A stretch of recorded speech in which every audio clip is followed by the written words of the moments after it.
Hey guys, so this is going to be kind of a old school throwback.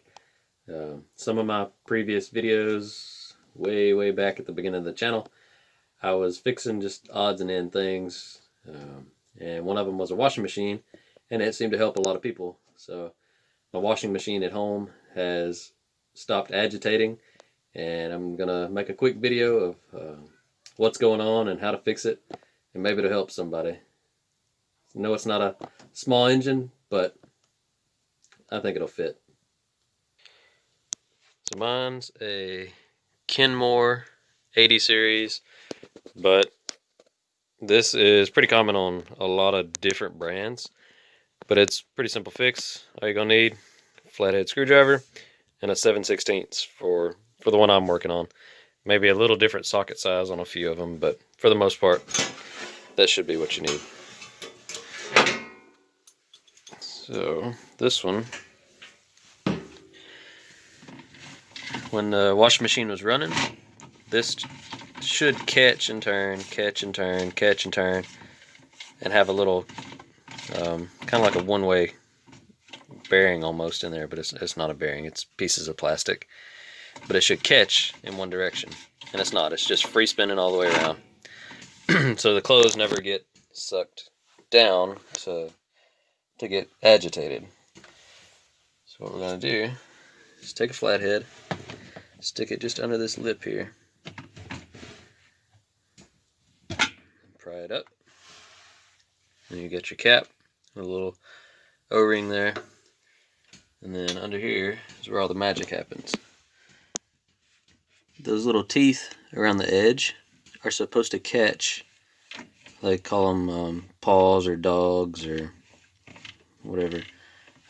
There's a piece of one there. That's this left broke. It's supposed to catch when it goes a certain direction. Turn, catch, turn, catch.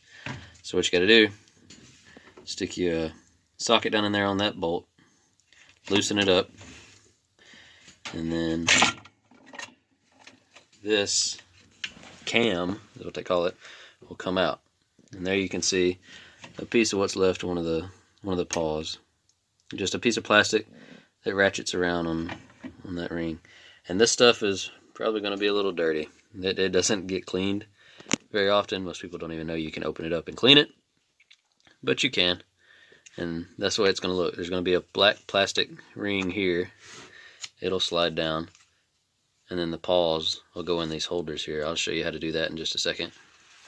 But you can pull what's left of your paws out,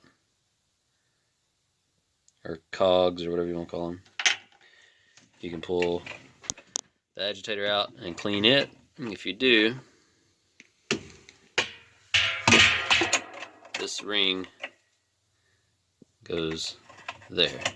Got a few people pull it off, drop that ring down in the tub, and don't know where it goes, but it goes right there.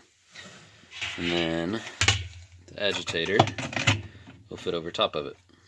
So pretty much all your work's going to happen right here in the cam. What you're going to do, you can dump that screw out right there. My wife's not going to be happy about me showing some of this dirt. Feel bad. And slide this retainer down, and then you can turn it upside down. Here, I'll do it on top. Sorry, honey. I know it's not the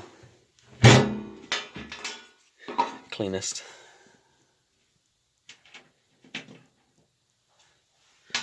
And this is what the new ones look like.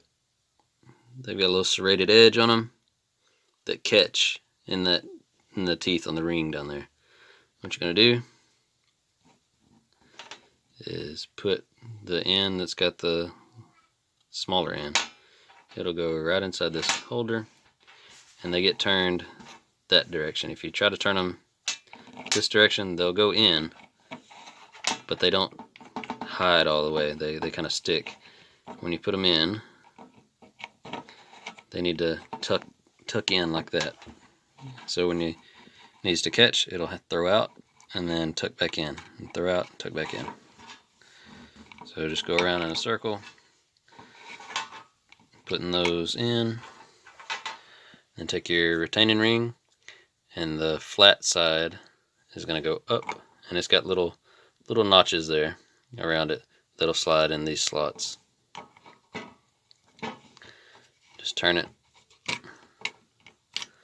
and it'll fall in. Slide it all the way up, and there you go. It keeps them from falling out. And take your bolt. You can drop your cam in.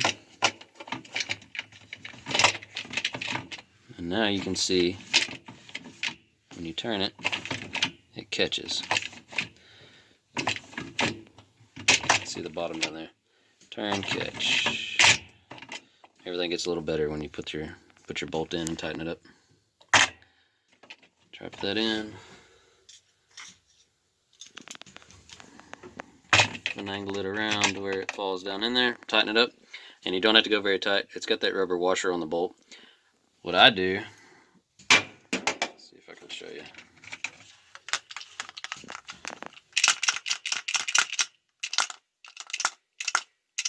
It'd be a lot easier if I had my magnet. Hold on, I'll be right back. Okay, got the bolt in. What I do is I turn it with the ratchet until the very bottom starts to turn too. Like that. Because it's got that rubber ring and it'll start to mash out. Like that. You don't want to go too tight or you end up squishing something. But just till the base starts turning without having to hold it, it's usually good. And it'll free spin and catch. Free spin, catch. And that is how your agitator works. Now all you got to do, take your cap, push it back on, and you're done. I'll put the part number in the description below for the plastic paws. Some of the agitators have a short cam. This one is a long cam. It's a little less common, I believe. When I was looking it up, it seemed like the long cams were a little more expensive. They didn't have quite the aftermarket option, but the short cams are pretty much everywhere. The little paws or the plastic pieces, I think I got all 4 of those for $4 or $5 on Amazon. Not expensive, easy fix. Just gotta know what you're doing, know what to look for. Got any questions, leave them in the comment below.